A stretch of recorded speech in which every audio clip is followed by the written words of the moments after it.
the mood today because it is, in fact, the hottest day that we're supposed to ever have this year.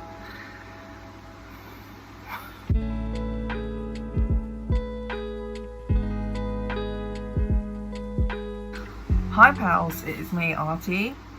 They, them pronouns only. Nice to be back, kind of. I don't know.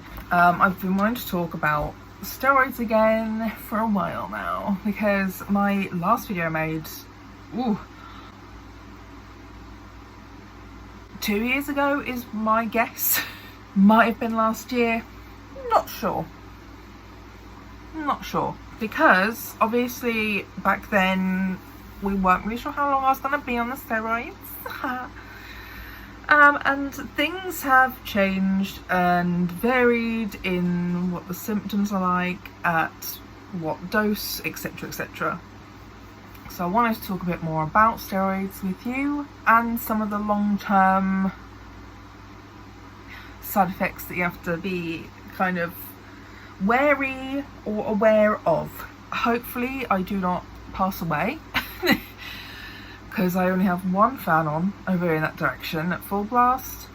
I've had to close my window for noise reasons, and my other fan is way too loud for these videos, so I've had to turn that off too. Hopefully I will make it through this video and I'll be okay. I do have water, so I'm gonna just... Okay, so I want to talk about, first of all, side effects, and particularly side effects that I have personally experienced, and when, and also side effects that seem to not be talked about a lot. I've just remembered one, so I'm going to write it down before I forget. Okay, so, as you all have seen, time and time again, moon face. Moon face is one of my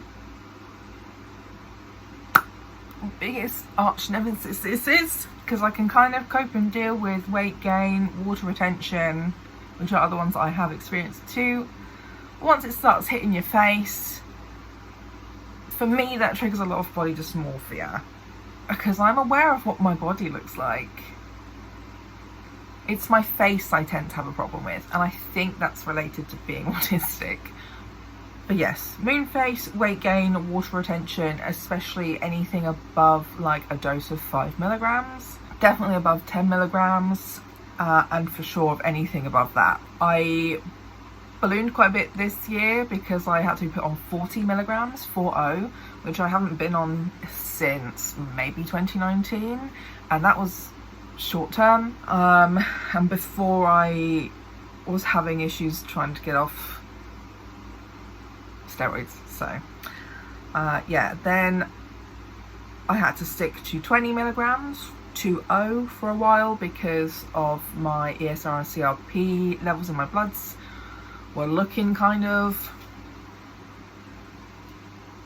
so I had to stick around there for a while before I started tapering off again. I am currently at, I think I'm at 12. Like, I think this is my first day on 12 milligrams again. Currently we are tapering 1 milligram every 2 weeks, which is faster than it has been at times. But so far I'm doing okay and feel relatively fine. Another side effect I get, which I have definitely noticed correlates with high dose steroids. So I would say anything from 15 milligrams up. So it's kind of gone away again, and I think it's because I've dropped now to 13, 12 milligrams. And also, like, the sun seems to help it because I get psoriasis in the same few patches, mainly on this side of my neck, and then sort of like around where my bra sort of goes. So like this bit tends to stick around a bit longer because I obviously don't get that part of my body out in the sunshine, but this part I do, and it seems to have gone away again. And I just find that very interesting, that considering steroids are often used to actually treat psoriasis, it gives me psoriasis, which I've not really seen anybody else discuss before. I do also have to say, like, luckily it's not an inflamed psoriasis. It is just more of like a different skin texture and colour, but it's definitely psoriasis, because like I've never had anything like that before. I used to have eczema and stuff, so I know what eczema looks like and feels like. So yeah, I just get really odd random patches of, I don't know, I guess kind of benign psoriasis, not active psoriasis. That's just a weird thing that I've noticed, and I thought I would share. I also get acid reflux. I'm already on 15 micrograms, whatever it is, of lansoprazole. My brain was just like, levothyroxine, lansoprazole. And I know I can double. I have been told by doctors that I can double up, but I would rather not do that unless it's quite severe. But yeah, I've definitely had way more of an acidic feeling in my stomach, and sometimes it does come up and give me really painful acid reflux, like really painful. Like it really sucks when I have those really bad flare-ups of like acid reflux, because a lot of those symptoms have crossover with like heart attacks and strokes and stuff like that. So it can be scary when you're not sure what's happening. But for the most part, I'm pretty much always very sure it's probably acid reflux. And because I'm also on an antibiotic as well to help prevent infections, because I'm on steroids, mercaptopurine and adalimumab, that has also made the acidicness worse. It's not fun, but it's definitely gotten better as I come down on my steroids again. But that definitely sucks. I've had to like suck on Rennies a lot because I cannot stand Gaviscon. Bitch, get that away from me. No, disgusting. I'm pretty sure I mentioned this in the last video about constipation. However, this time around, I think I've gotten to the point where my body is so used to it that it doesn't really affect my bathroom habits anymore. But it definitely used to, and it was awful. That I had to start taking laxative sachet drinks just to poop. We aren't glamorous on this channel. That's something that's kind of changed, that because I've been on them for so long, it doesn't seem to highly impact it, but I do notice the difference as I slowly come down on the dose. Irritable as fuck. Definitely worse when I'm on a higher dose. Definitely worse when I'm withdrawing, which is another bit I'll talk about. I'm already quite an inflammatory, angry person. If you are new here and didn't know that, hi. So the steroids do not help. And the one that I just thought of on the spot that I completely forgot about is skin. So, oh, I've just realised I've left my spot stickers on. Oh well, can't really see them, so.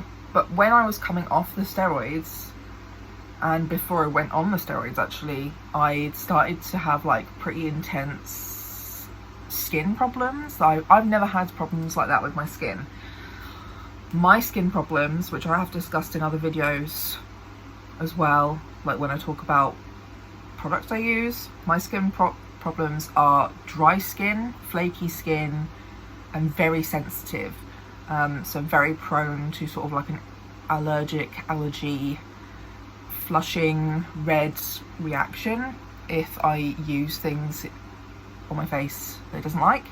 Before going on steroids, and when I was nearly off the steroids more recently, I started breaking out more, mainly under the skin, inflammatory kinds of spots, I guess, patches. Yeah, I've got other skin stuff going on at the moment that's really pissing me off, which I think is to do with collagen or keratin or some kind of skin protein. But whenever I'm on steroids, like generally I don't have like any spot acne problems. Like the reason I've got this spot one on is because I do have a spot coming up, but that's probably from the heat sun cream and wearing a mask a lot this weekend, but like I would be getting a lot of like inflammatory spots sort of on my cheeks, sometimes on my forehead, and they were quite sore, but I couldn't really do anything about them, and I mainly just had to use like really basic and simple and as natural as possible products just to try and keep my skin clean. And now I'm at a point where I use retinol and salicylic acid toners, so that would maybe be something I would try if that comes back again. But I think I'm at a point where I have noticed that if my skin starts doing that when I come off of steroids, it's probably telling me that I have inflammation, that I need to go back up on the steroids again. So if anybody else has that, because that's another thing I've never seen talked about. I've seen the opposite talked about, that steroids caused people to have like bad skin and breakouts. I have the opposite problem. Skin looks amazing on steroids. It's when I come off them that the inflammation comes back and my face starts being very sad. But yeah, I have not been off steroids long enough to work out whether it's just like a skin purging thing, you know, that coming off of a certain medication you've been on for a long time that you need like a purging period, or if it is just that it's another way my body's telling me that my inflammation is not controlled and I need the steroids. So yeah, those are the main side effects that I experience now. Ones I previously used to experience was like the insomnia, because even this time around on the 40 milligrams, I didn't have any sleep problems. So one I don't experience in the same way is the excess energy. Being on steroids, I definitely feel more well and more capable of doing things, and combining that with my ADHD medication does kind of make me feel almost well in a lot of ways. I definitely haven't had this sense of like uncontrollable energy since literally the first couple of times I've been on high dose steroids. Also the uncontrollable hunger, I don't have that in the same way either. I did used to experience that a lot, now less so. I just eat a lot anyway, so and I haven't checked my blood pressure in a while, so I probably should do that. But I was dealing with high blood pressure, I think I talked about earlier this year, because I was trying to keep an eye on it and managing it when I was starting my ADHD medication. But yeah, I haven't checked it in a while. Generally not really noticed any symptoms of high blood pressure anyway, so I think I'm okay. You know, I don't know. That's also more common from long-term steroid use too. The experiences I've had of withdrawal when I've been trying to taper, or we've tried to taper too big of a dose too quickly, definitely headaches. Major one is the fatigue and just feeling really weak and tired, and also like lots of aches and pains. I've also, depending on which time I'm thinking of, one time I dropped too much of a dose too fast and I had a very intense chest pain, so I just took a few more steroid pills before I went to bed that night, you know. Feeling unwell, lightheaded, dizzy, nausea. I feel these less so. Sweating can be a major one. The mood swings again. I haven't had vomiting, but also like one you have to be wary of is possibly going into an adrenal crisis, which I think my gran has had happen to her.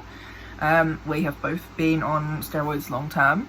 She's been on them since around 2016, I think, and basically now she has steroid induced Addison's, I believe, is what it would be called. And yeah, there have been periods of time when she's been severely unwell when tapering, but unfortunately doctors are not super great at catching it, and just keep blaming it on something else. But basically when it comes to adrenal problems, I actually didn't understand this until I read something today as I was writing my notes for this video, that apparently the reason why you're supposed to taper to help prevent adrenal problems is because if you suddenly come off steroids, that's what can send your adrenal glands and stuff into a crisis, because you need to try and, I don't know, coax it back into working again, because when you're on steroids you're basically replacing the hormone that the adrenal glands make, which is cortisol. So the glands don't need to make cortisol, but if you come off steroids, you need cortisol, but your glands might not make cortisol, and that's where the adrenal crisis comes.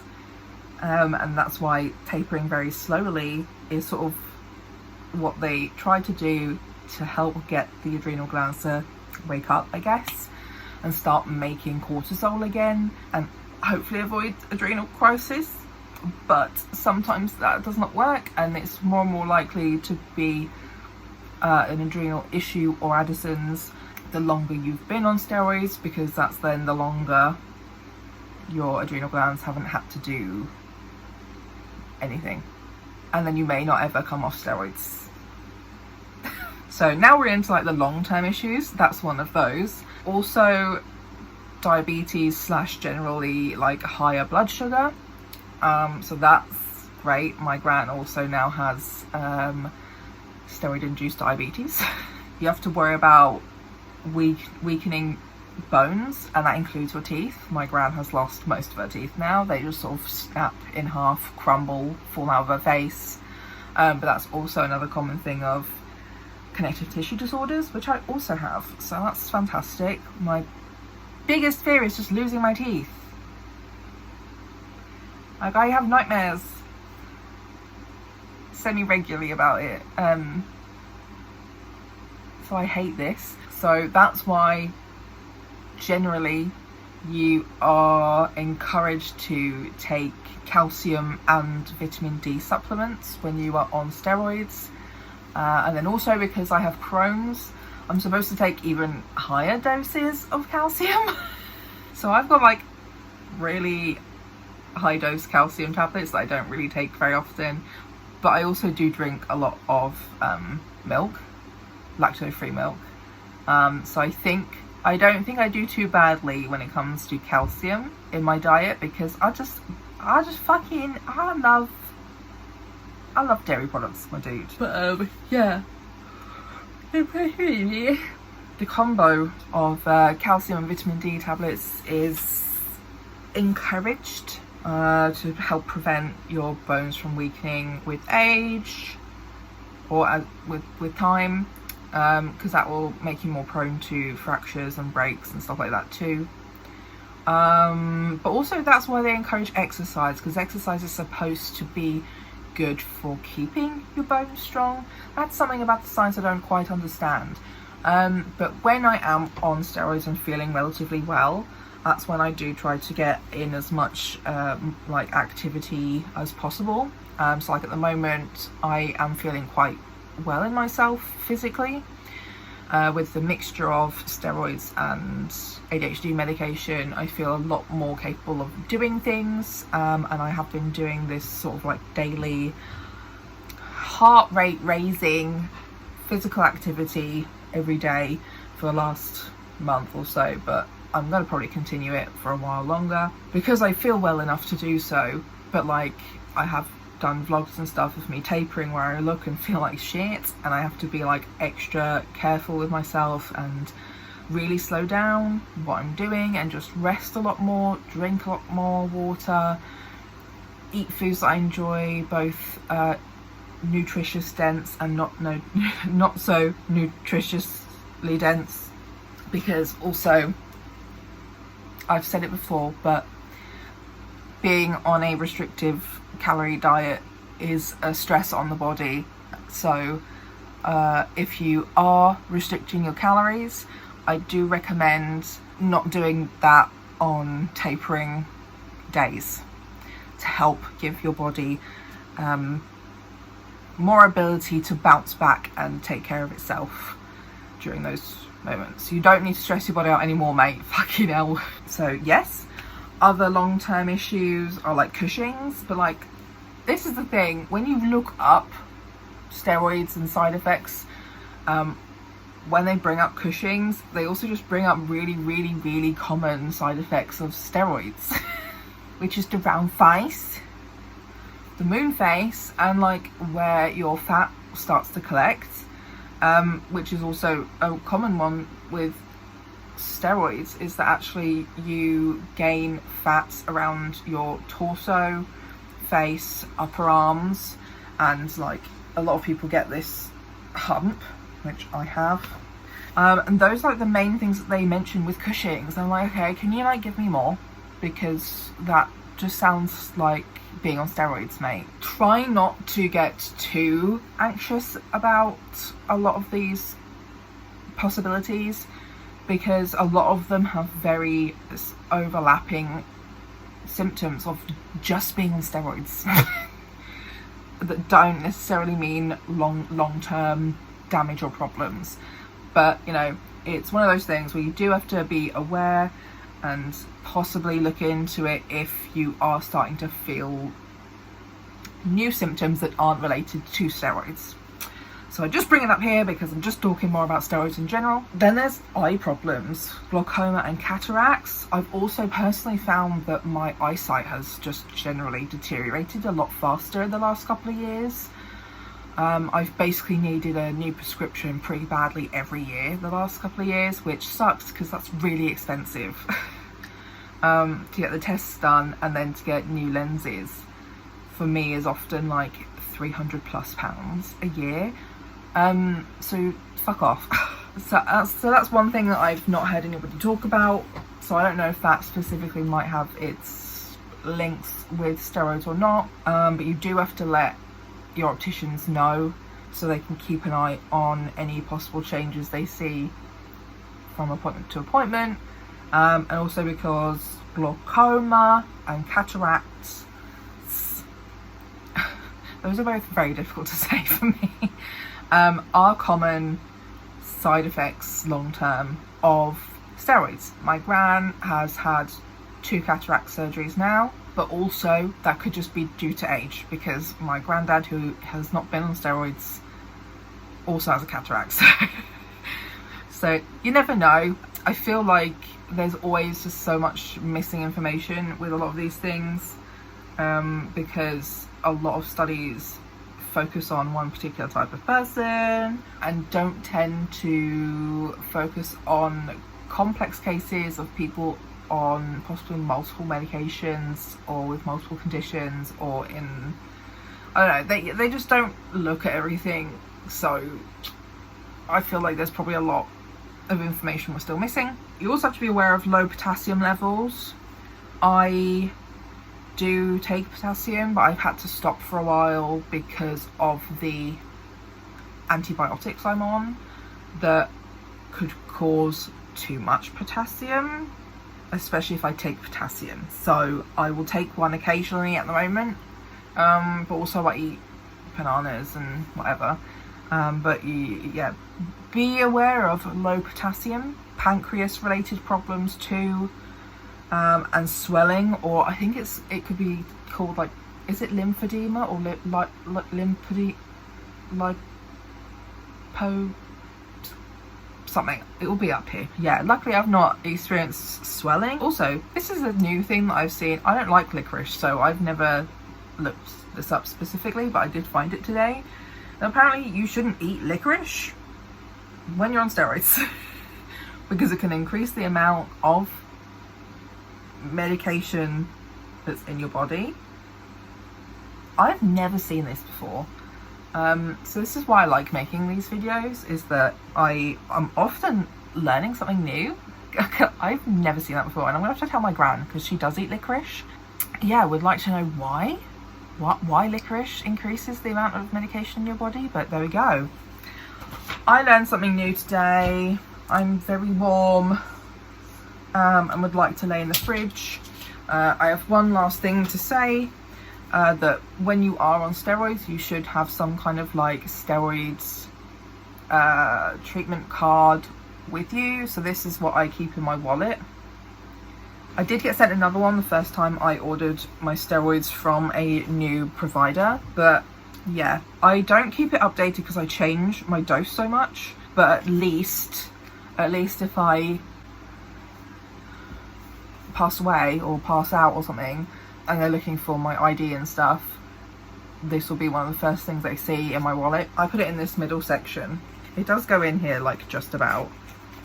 I put it in this section so that the first thing you see when you're opening my wallet is literally my steroid card. But I do also have more details on my phone in my medical history too. But that's what I have for you this week on steroids. Let me know if you have any questions. Let me know if you experience any of the side effects that I've talked about that I've not really seen anybody else discussing before or even seen listed anywhere. Maybe we can help each other out with how to manage it.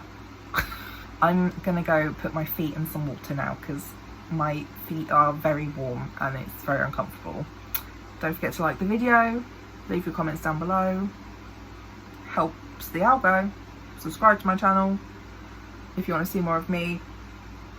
I do videos like this usually more often than the other recent videos I've made, and I mean, I turn on the notification bell if you want to, but I don't like notifications, so I get it.